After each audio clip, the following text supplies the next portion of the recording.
The officiant cleared his throat, his voice echoing slightly in the grand, sun-drenched hall. If there is anyone present who has just cause why this couple should not be lawfully joined together, let them speak now or forever hold their peace. A respectful silence fell over the 200 guests. My fiancée, Chloe, squeezed my hand, her diamond ring, the one I'd drained my savings for, glinting under the vaulted ceilings. I looked at her, then at my brother, Mark, my best man, who stood beside me with a proud, smug smile plastered on his face. This was it, the moment they had been waiting for, the moment I had been planning for.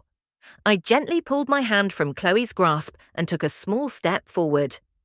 "Actually," I said, my voice perfectly calm and clear, cutting through the silence, "I do." A collective gasp rippled through the pews.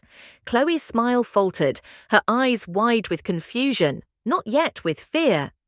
My parents, sitting in the front row, stared at me with disapproval. But I wasn't looking at them, I was looking at the guests, the friends, the extended family who had all come to witness what they believed was a celebration of love. They had no idea it was a celebration of deceit, funded entirely by the man being deceived. The entire wedding, from Chloe's $1,000 designer dress to the champagne chilling for the reception, was a gift from me to them. The real happy couple standing right beside me, my fiancé and my brother. They just didn't know that I knew. They thought I was the fool, the final pawn in their long game. You're probably wondering why I would stand here and orchestrate my own public humiliation, why I would spend a small fortune to stage the final act of my own betrayal. The truth is, this isn't humiliation. This is judgment. And for you to understand why I had to let it get this far, you need to understand the lifetime of hell my family put me through, and how they turned the one person I thought I could trust into their greatest weapon against me.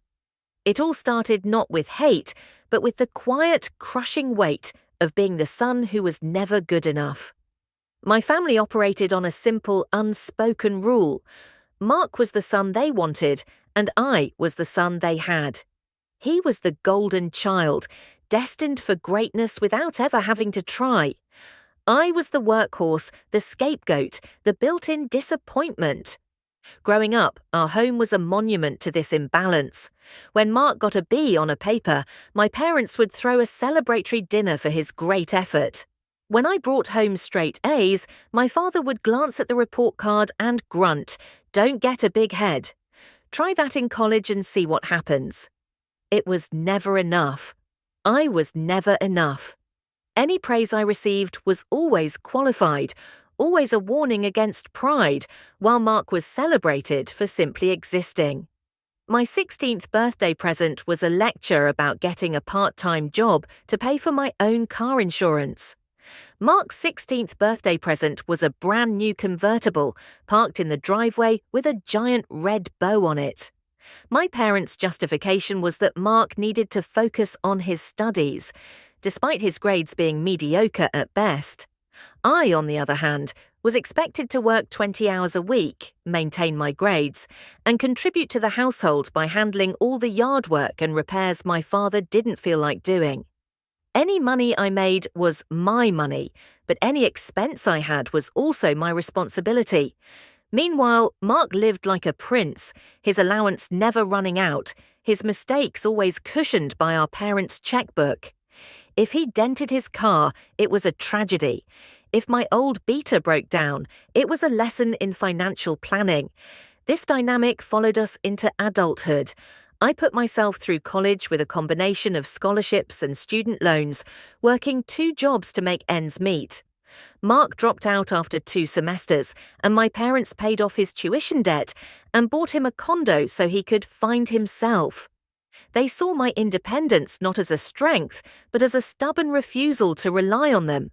A strange accusation, since they'd never offered any real support in the first place. They saw Mark's dependence as a sign of his deep connection to the family. I was the reliable, responsible one they could always call when they needed something fixed or a bill paid, but I was never the one they called to share good news with. I was their utility, not their son. This life of being seen as a resource, a tool to be used, conditioned me to believe that my value was tied to what I could provide. It made me the perfect target for a woman like Chloe. I met Chloe during my final year of college. I was working as a server at a high-end restaurant to pay my rent, and she was a customer. She was bright, funny, and seemed genuinely interested in me. Not my job, not what I could do for her, but me. For the first time in my life, I felt seen. She listened to my stories about my family with wide-eyed sympathy, shaking her head at the injustice of it all. "They don't deserve you," she would say, taking my hand. "You have such a good heart. They just can't see it." She was my validation, my refuge. Her affection was like water in a desert, and I drank it up without a second thought, believing I had finally found someone who valued me for who I was. When I first introduced her to my family, they were predictably cold. My mother criticized her choice of dress, and my father grilled her about her family's background and career prospects. Mark was the worst, treating her with a dismissive arrogance, as if she were lucky to be in his presence. To them, Chloe was a threat. She was an outsider who might give me a sense of self-worth independent of them, robbing them of their power over me. I defended her fiercely, and for a while it felt like it was us against the world. I thought her fighting my corner meant she was on my side, but then something shifted. After a few months, my family did a complete 180. My mother started inviting Chloe on shopping trips. My father would ask for her opinion on financial matters. And Mark. Mark started being friendly. He'd laugh at her jokes and treat her like a long-lost sister. I was overjoyed. I thought they had finally accepted her, finally accepted me. I mistook their strategy for love. In reality, they had simply recognized that Chloe wasn't a threat, she was an opportunity.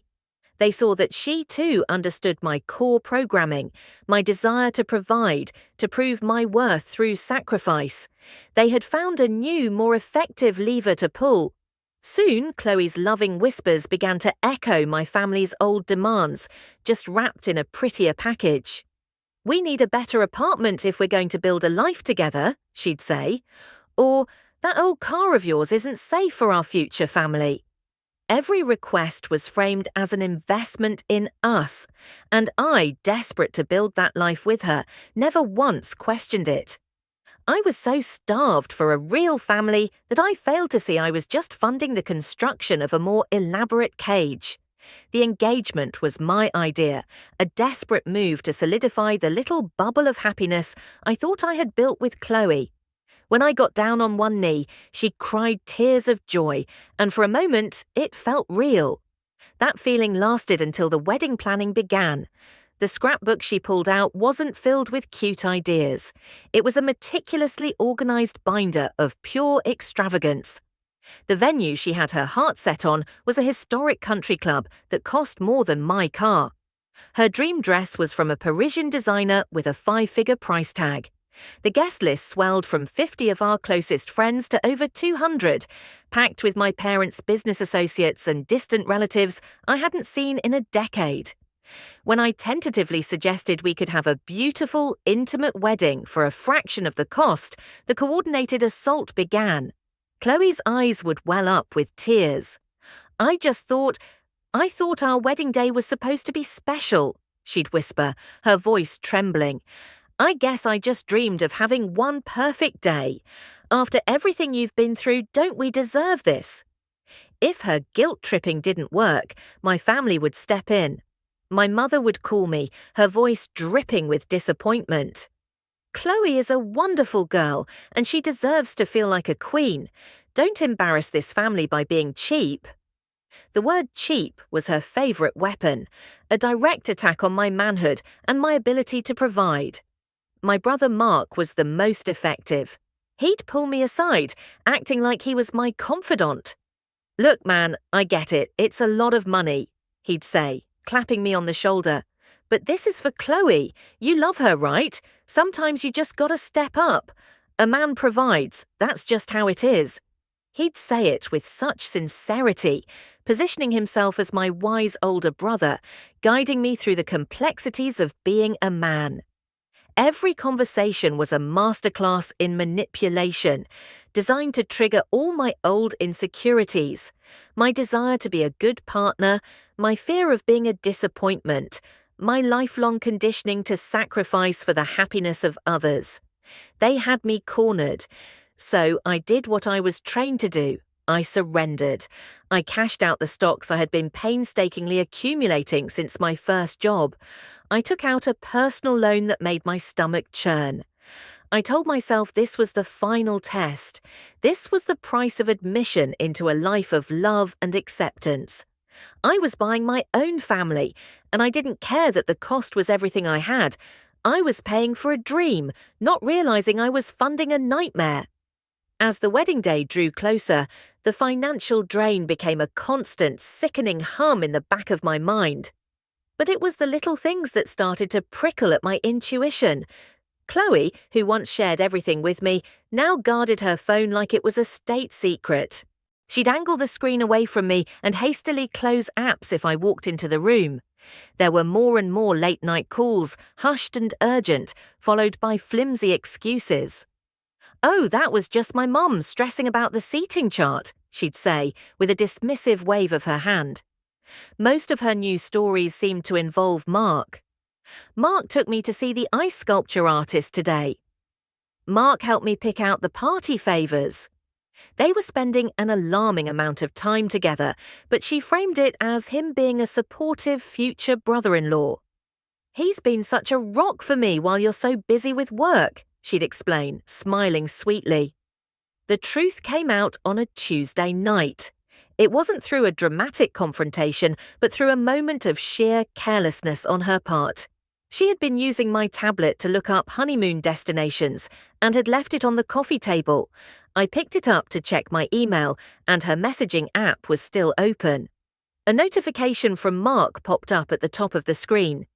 "Did the ATM spit out more cash for the band?" My blood ran cold. "ATM?" I tapped on the message, my hand trembling. And there it was, a year's worth of conversations. It was worse than I could have ever imagined. They weren't just cheating, they were partners in a long con. There were photos of them together in hotel rooms, on dates I had paid for, thinking she was out with her girlfriends. They mocked my clothes, my job, my desperation for her love. They called me their golden goose. There were messages where Mark coached her on how to cry on cue to get me to approve a new exorbitant expense. "Tell him it's your grandmother's dream to see you in a Vera Wang," one message read, followed by a string of laughing emojis. The final soul-crushing blow was a message from 6 months ago, from Chloe to Mark. "I can't believe he's actually going through with it. As soon as we're married and my name is on the accounts, you and I can start our real life. You were right. He's so desperate to be loved, he'll pay for anything." In that moment, the man who loved Chloe died. The floor fell away, and all the hurt, all the humiliation, all the years of being a doormat for my family didn't break me. It forged me into something cold, hard, and sharp. For the first hour after reading those messages, all I felt was a hollow, ringing silence in my ears. The initial impulse was pure, white-hot rage. I wanted to smash the tablet against the wall, to confront her, to hear the lies die on her lips. But as I sat there in the dark, the screen glowing with their treachery, a different feeling washed over me. A profound, glacial calm. A simple confrontation was what they deserved, but it wasn't what I needed. They would deny it. They would gaslight me, twist the story, and my family would rally around them, painting me as the unstable, jealous fiancé who couldn't handle the pressure. They had spent a lifetime casting me as the villain in their story. I decided in that moment that I would not let them write the final chapter. They wanted a show. I would give them a performance they would never forget. The wedding they so desperately wanted would be the stage for their ruin. From that night on, I became the greatest actor of my life. I had to go on living with Chloe, sleeping next to her, all while her betrayal was a living thing between us. I'd kiss her goodbye in the morning, my stomach turning as she smiled, thinking of my brother. I'd listen to her fret about flower arrangements, knowing she was discussing the bills with Mark. The hardest part was facing my family. My brother would clap me on the back, offering his support, and I would smile back, the image of his messages to Chloe burning in my mind. It took every ounce of my willpower not to react, but my rage was a cold, patient thing now. It was fuel. I began my preparations. I took screenshots of every single message, every photo. I meticulously documented every wedding-related expense, linking each payment to a text where Chloe or Mark had requested it. I hired a private investigator, a discreet professional who confirmed everything and provided me with high-resolution photos and video evidence that would be irrefutable. And I called a lawyer, one of the best in the city for financial fraud. It was then that I played my final hidden card. My family thought I was a mid-level project manager at a tech firm. The truth was, I was the firm's silent owner and founder.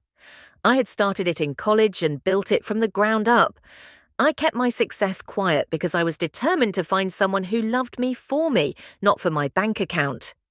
The irony was a bitter pill to swallow. They thought they were draining a man of his last few $1,000s. They had no idea they were stealing from a multi-millionaire. So I decided to lean into their greed. I told Chloe I'd received a massive, unexpected bonus. "The sky's the limit," I said, watching her eyes light up. "Whatever you want for this wedding, get it. Don't worry about the cost." They were gleefully building their own gallows, and I was happily handing them the rope. The final week was a blur of frantic, last-minute upgrades. Fueled by the news of my bonus, Chloe and Mark went on a spending spree. The standard champagne was replaced with vintage Dom Perignon. The string quartet was supplemented with a 10-piece band for the reception. Chloe decided she needed a second, even more expensive dress for the evening party. Each new invoice they presented to me was a fresh log on the pyre I was building. I signed every check with a smile. "Of course, my love, nothing is too good for you," I'd say, and she and my brother would exchange a quick, triumphant glance, thinking I didn't see. They believed they were masters of the universe, pulling the strings of their personal ATM. They couldn't see that the strings were now in my hands. The morning of the wedding, a strange peace settled over me. While the groomsmen, my supposed friends, nervously cracked jokes and fidgeted with their ties, I was perfectly still. Mark, playing the role of the dutiful best man, straightened my bow tie. "Nervous, little brother?" he asked, his voice thick with condescension he tried to pass off as affection. "Don't worry, you got this." I looked him dead in the eye and gave him a slow, deliberate smile. "I'm not nervous at all, Mark. In fact, I've never been more confident in my life." He just chuckled, patting my shoulder, completely misreading the cold certainty in my eyes as simple pre-wedding jitters. When I arrived at the venue, it was even more obscene than I had imagined. The sheer volume of flowers was breathtaking, a sea of white roses and lilies that must have cost a fortune. The string quartet was already playing softly, and 2 massive projector screens flanked the altar, ready for the romantic photo montage Chloe had painstakingly prepared. My lawyer and the private investigator were already seated in the 3rd row, dressed as guests, their briefcases containing copies of everything. My parents were greeting guests, beaming, my mother telling anyone who would listen how proud she was that her son knew how to properly take care of a woman. And then I saw Chloe at the end of the aisle. She was stunning, a vision in white lace and stolen money. She looked like an angel, a fallen one. As she walked toward me on my father's arm, her face was a mask of perfect bridal joy. She thought this was her coronation day. She had no idea it was her execution. Chloe looked at me, her brow furrowed in a parody of concern. "Honey, what are you doing?" she whispered, a slight tremor in her voice. Mark shifted uncomfortably, his smile gone, replaced by a warning glare. My father started to rise from his seat, ready to intervene, but I held up a hand. a gesture of calm authority that was so foreign to them, it stopped him cold. I turned away from the altar and faced our guests. With a steady hand, I reached over and took the microphone from the officiant's podium. He was too stunned to object. "Good afternoon, everyone," I began, my voice amplified through the hall, calm and even. "I want to thank you all for coming today to celebrate a union. I'm afraid, however, that there's been a slight misunderstanding. You see, I am not the groom, not really, I'm just the sponsor."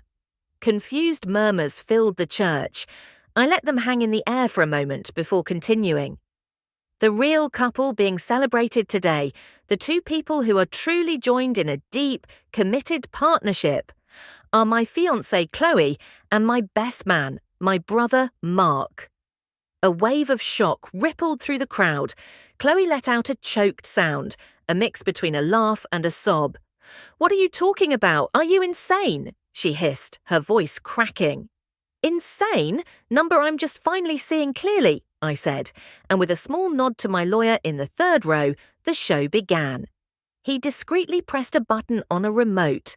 The two giant screens that were meant to display photos of our courtship flickered to life. But instead of our faces, they showed screenshots of text messages. Chloe's and Mark's words, blown up for all to see. "Did the ATM spit out more cash for the band?" "He actually believed you cried. You're a brilliant actress." "Don't worry, as soon as we're married we can ditch this loser. Our real life can start." Gasps turned into shouts of outrage. The screen then switched to a series of high-resolution photos from my investigator. Chloe and Mark kissing passionately in a restaurant parking lot. Chloe and Mark holding hands on a supposed girls' trip to the coast. Chloe and Mark entering a hotel, his arm wrapped possessively around her. Her face, in those pictures, held a look of genuine happiness I had never once seen directed at me. The final image was a bank statement showing a $20,000 transfer from my account for the venue deposit, followed by a text from Chloe to Mark sent just minutes later. "Phase 1 complete. We're in." Chloe's face crumpled completely, her beautiful bridal mask shattering into a mess of pure, abject terror. Mark was paralyzed, his face as white as the roses on the altar. My parents stared, mouths agape, as their entire world of lies was set ablaze for everyone to see. The room descended into chaos. Chloe started screaming, a raw animal sound of pure panic. "He's lying! He photoshopped those! He's crazy!" Mark finally snapped out of his paralysis and took a step toward me, his face contorted in rage, but my lawyer, a large and imposing man, simply stood up, blocking his path. I raised the microphone again, and my voice cut through the noise like a shard of glass. "Please settle down. The presentation isn't over." I looked directly at Chloe, whose tear-streaked face was now a grotesque mask of hatred. "You're right about one thing," I said coldly. "I did lie. Not on those screens. Every word of that is true. I lied when I told you I got a bonus." A flicker of desperate hope appeared in her eyes, thinking she'd found a crack in my story. I immediately crushed it. "You see, there was no bonus. There was no need. You and my family always saw me as a moderately successful manager, a man you could bleed dry. You thought you were conning me out of my life savings." I paused, letting the weight of the moment sink in. "You weren't. For the past 6 years, you have been systematically defrauding the founder and CEO of a multi-million-dollar tech company, my company." The silence that fell was absolute. My parents looked like they had been turned to stone. Mark's jaw hung open. "Every dollar you spent, every lie you told to get it, has been documented as evidence in a criminal fraud and conspiracy lawsuit," I announced. On cue, my lawyer and the man I'd introduced as his associate stepped forward. They calmly handed one thick envelope to a trembling Chloe and another to a shell-shocked Mark. "You've just been served." I then turned my gaze to my parents in the front row. "You created this," I said, my voice devoid of all emotion. "You raised a golden child with no morals and a scapegoat with a checkbook. Well, the checkbook is now closed. As of this moment, you are no longer my parents. Mark, you are no longer my brother. We are strangers. Finally, I looked back at Chloe, who was staring at the legal documents as if they were a venomous snake. You wanted a lavish wedding. By all means, enjoy it. The hall is paid for, the band is waiting, but every penny will be clawed back from you with interest. Have a wonderful life. I placed the microphone gently back on the podium, turned my back on the smouldering ruins of their lives, and walked down the aisle, not looking back once. The heavy church doors opened, and I stepped out into the bright, clean air, a free man. It's been a year since that day. The legal battle was, as my lawyer predicted, swift and brutal.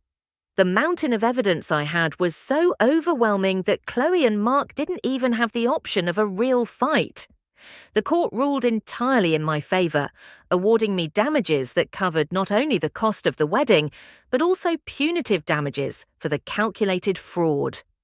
The judgment forced Mark to sell the condo my parents had bought him. Chloe had to declare bankruptcy, her dreams of a lavish life built on my back turning to ash.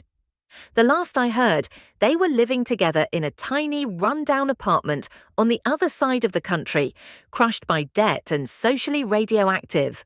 Their punishment wasn't a single event. It was the life they were now forced to live, a direct consequence of their own greed. My parents tried to contact me once, a long, rambling voicemail from my mother, filled not with apology, but with accusations.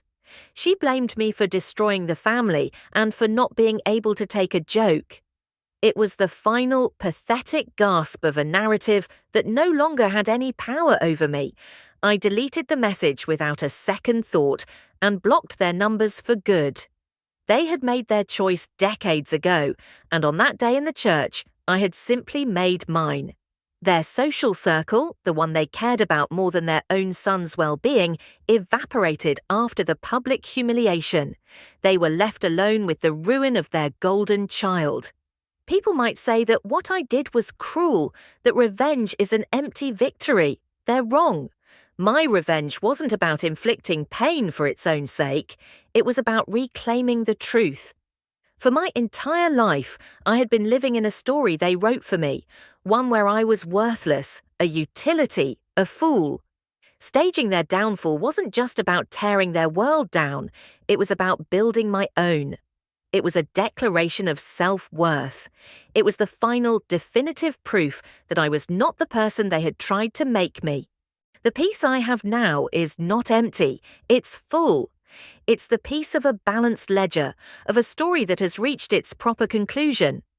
I sold my company a few months ago, not because I had to, but because I wanted to start fresh. I've been travelling, seeing the world, and for the first time in my life, I am defined not by what I can do for others, but by who I choose to be. My life is finally my own.